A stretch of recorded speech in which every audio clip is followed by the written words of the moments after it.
Today I'm going to show you how to save a GarageBand file as a .mp3 file and then how to import it into iTunes. The GarageBand document that I'm working with started life named Episode 2, and you will see that this is important later on. First you go to the Share window, and you can see that you can send a podcast directly to iTunes. But I'm going to show you the long way to do this because you may not want to send it to iTunes all the time. You may just want an MP3 file. So to do that, you export podcast to disk. And you choose that. And you can see that there's a choice here of compression, MP3 encoder or AAC. The default is AAC. So when you first open this window, you'll see that. Choose MP3. You also have audio settings choices. Spoken podcast is what we will choose, but you can also use mono, musical, or higher quality. But we'll stick with the spoken podcast. Then you simply choose export.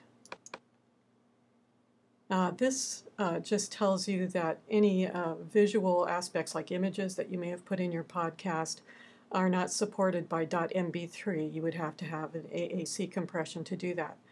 So this window just tells you that those portions of your podcast will be lost if you continue to do this MP3 conversion. So we're going to continue because that's okay. And then it asks you where you want to save this file. And I'm going to put it on the desktop. So we'll just save it to the desktop. And GarageBand begins to create the mix. It's you can see it going through the entire recording that was made, the podcast, and it's just incorporating all tracks into one. And now it's converting all of those flattened tracks from the .band file format into the .mp3 format. And it looks like we're done. So I'm going to close GarageBand and quit. And let me hide my iTunes also, because I left this file on the desktop. And here it is right there.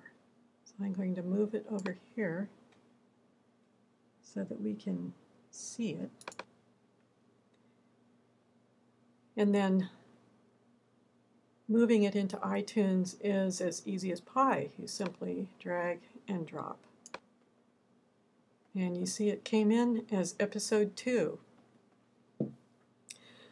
As I told you before, I originally saved this document as Episode 2, and I did a save as to call it B. Fullerton Podcast.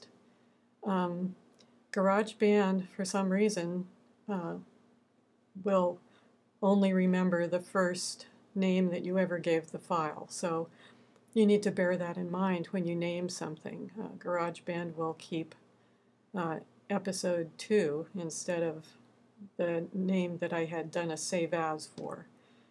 So just something to be aware of. And that's all there is to it.